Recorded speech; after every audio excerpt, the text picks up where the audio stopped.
Welcome to Housing for Good, a podcast dedicated to housing topics and issues affecting our communities in McPherson County and beyond. With years of experience and expertise, hosts Chris Goodson and Karolyn Moore discuss housing challenges and opportunities with other experts from a variety of housing fields.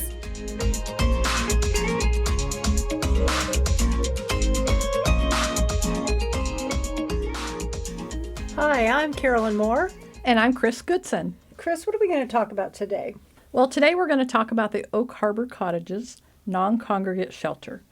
So what is that? People ask me, what the heck is a non-congregate emergency shelter? What exactly is that? Yeah, how did you do that? You built that with no federal and state money? Yeah, that's always fun to hear. It really is mind-blowing to think about. The city of McPherson and some of the outsiders from McPherson County actually came together and built a $1 million shelter. Yeah. It's pretty amazing, really, Pretty amazing. Considering how small we are. You know, I think that we just go about our day and we keep moving forward and doing what we need to do. But when you actually stop and take a step back and, consider that, you own this property for how long? McPherson Housing Coalition had it for at least 10 years, I would guess. 10 years, and it sat there, nothing going on. No, we had some ideas and everything kept falling apart. Every time we would do something, it just wasn't quite big enough or it wasn't quite right or we couldn't find funding for it. So, you know what I remember was when I first started at the Housing Coalition, 3 years ago now?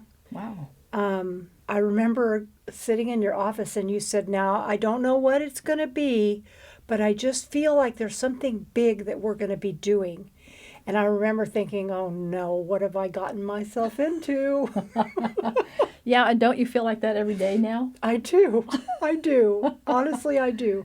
But you knew when you went to get your master's degree, that there was something you had in your mind that you wanted to do with that property, but we really didn't know how it was going to come about. Then during COVID hit, and I think that was when everybody saw that your big emergency shelters that'll sleep 100 beds, 100 people, that wasn't working because all of a sudden everybody, you had to put 6 foot between you. You had 100 beds, now you've got 25 or 30.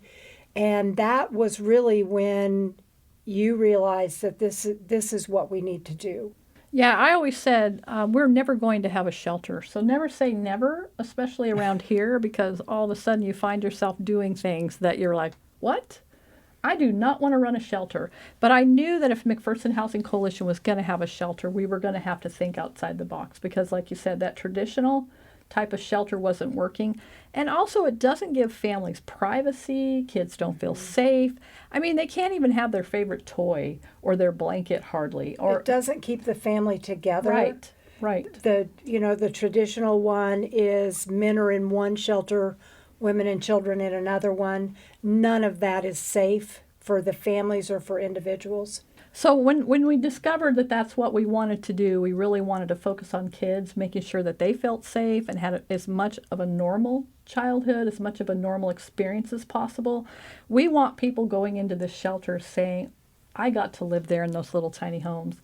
So that's kind of how we moved forward. There was a team of us that worked on that. It wasn't just me. Mm-hmm. I had a great team working around me that kind of helped and ideas started to emerge, and I put in my master's degree, a lot of things there kind of came into play. So there was just a lot of pieces that all came together during the middle of COVID when we decided to build a shelter.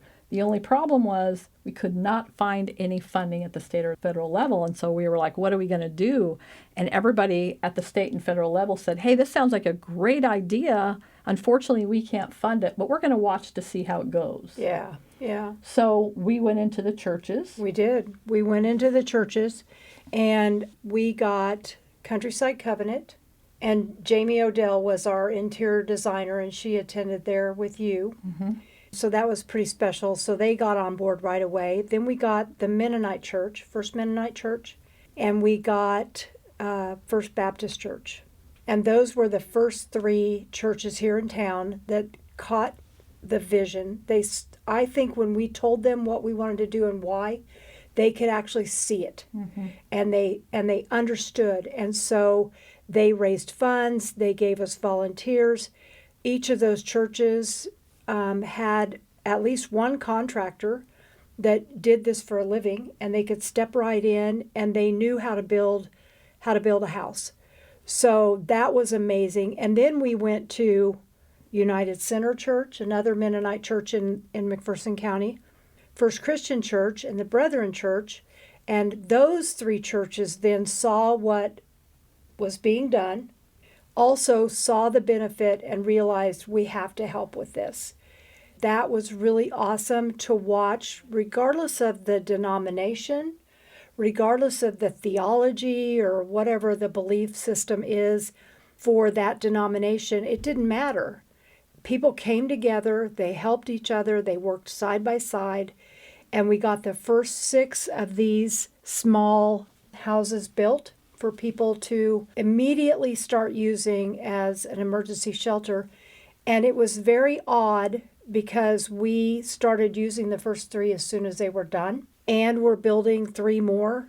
We had people that needed our help, and they were staying in one of those, but they literally were living in a construction zone. So for those first few families that we could help, I mean, we heard a few complaints, but for the most part, they were just very thankful to have a place to be, to land, and to figure out what's going on, while we then in turn figured out how to help them. The volunteers was a huge part of this. And alongside with those churches, we had Roger Bayshore with Precision Dirt Work came in and dug all of our foundations and did all of our dirt work for us, making sure that what the engineer and the surveyor had put out as the way things needed to be laid out, that it was all proper. We had Gary Bosker, Ian Hartley, and Royal Mellinger step up as our plumber, heating and air, and electrician. Mm-hmm. And those 3 guys stuck with us through the whole process. Yes, they did.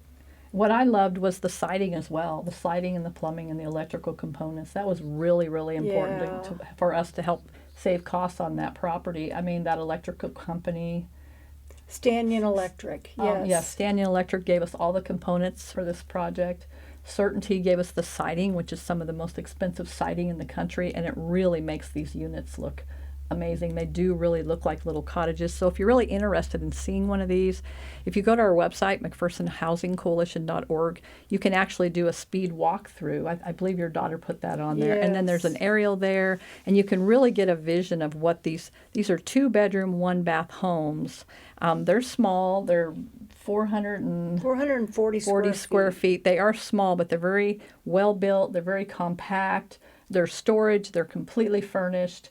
So that was also the really important part of this project, not only the volunteers and the churches and the businesses. Viga came in and gave us all their PEX piping and all of that. The manna blocks. All of that really helped this project. I don't know that we could have done it. We had some flooring donated from... The finish helped us with flooring.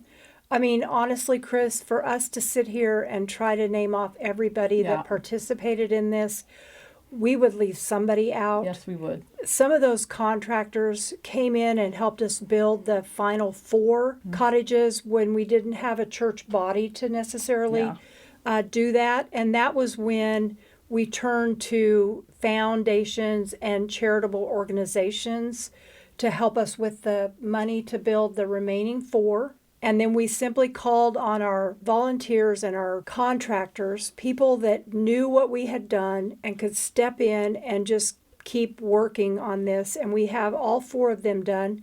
I do want to give a shout out to St. Stephen's Charitable Trust. Mm-hmm. Working with them, that was right before Christmas. And do you remember they challenged us? They said, we'll give you $50,000 and we'll challenge you to raise $50,000. And I remember thinking, oh my gosh, we're sunk. But no, the people in this community heard what was going on and they came through. They gave us 50, they challenged us for 50, and they matched it. That was huge. And then the Sunderland Foundation out of Overland Park, we applied to them a couple different times for some grant money, and they came through every time and helped us get stuff finished off. And it was fun. So Lone Tree Mennonite Church, they came and volunteered for a day, and they actually framed an entire house in one day. That was the funnest I wish we would have videotaped that because that was really fun to watch. I did too. I mean, we just knew that we better stay out of the way. I mean, they put that up in one day. They started at 7 o'clock in the morning, and by 3 o'clock, that entire house, including the roof, we were like, well, you don't have to put the roof on because we have somebody that's willing to do that. Nope, they wanted to do it, so we just backed out of the way, and off they went. That was really fun to watch that. This has been incredible, not only because we're able to help families because of this project, but watching all these different groups of people work together. That was my favorite part of this whole project, watching the community, the business community, the faith community, different volunteers, different groups. We had so many people come in and paint, do trim. We had somebody there's homemade bunk beds in every single unit. Norm Burgess. Yes, he came in and did all the bunk beds. I mean, it's such an incredible project. But most importantly,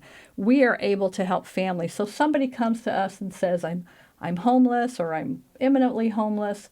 Do you have a place for me? They have little kids, or a husband and a wife with 1 or 2 kids. And we can say, yes, we can help you, and move them in, and then provide services for them and get them right back on their feet. Yeah. I love to be able to help families. I mean, that's really what this is about, is to continue for us to be able to provide more and more services to our families and to be able to get them back in their feet so they can be independent and they don't need us anymore. Yeah, when that's the goal. Yeah, when they say, I don't need you anymore, we do a jig because that makes us very happy that they don't need us. The only thing that I wish we could do a little bit different is, these are all 2-bedroom. And quite honestly, we could use a couple that were just a little bit bigger, because we do get families that have 4 kids, or there's 3 kids, a husband and wife, and one of the mothers that's living with them. And, those are hard conversations, because honestly, these are just not big enough. Well, I will say, though, we have the southern end estates under construction, and maybe if we have a homeless family, we could move them into the southern end estates, which is permanent supportive housing. And on a show coming forward, we'll probably talk about the southern end estates. But that's something that we're working on right now that would be able to help a larger family. Yep, that's exactly right. Mm-hmm. Well, guys, I think that's a pretty good rundown of how we did this. You can always reach out to us if you have questions or want to talk a little bit more in detail about, the day-to-day stuff that went into it. The city of McPherson has been amazing to work with. Mm-hmm. They really moved earth for us. They moved dirt for us. Yes. So anyway, we're just really happy to let you know a little bit about how the Oak Harbor Cottages came about. And Chris, another way that the city has really helped us out is with our housing conference, which is coming up in September. And they have always given us the usage of the community building, which is a big benefit to a nonprofit to not have to pay for a location.